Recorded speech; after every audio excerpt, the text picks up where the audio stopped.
ایک لڑکی اپنی کہانی بیان کرتی ہے کہ میں اپنے باپ کے پاس بیٹھی، ان کے بازو دبا رہی تھی، وہ کسی گہری سوچ میں گم تھے۔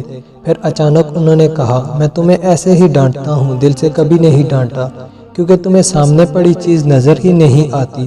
اور میں ان کی بات پر اتنا کھلکھلا کر ہنسی تھی کہ کمرے میں میری آواز گونجنے لگی، اور میں نے کہا، مجھے معلوم ہے۔ اور پھر وقت گزر گیا، اللہ نے مجھے دل کی بیماری میں مبتلا کر دیا۔ جب لوگ کہتے ہیں تم کیوں کمزور ہو گئی ہو، تو میرا دل کرتا ہے میں اتنا چیخوں کہ میرا دل پھٹ جائے، ہر غم سے آزاد ہو جائے۔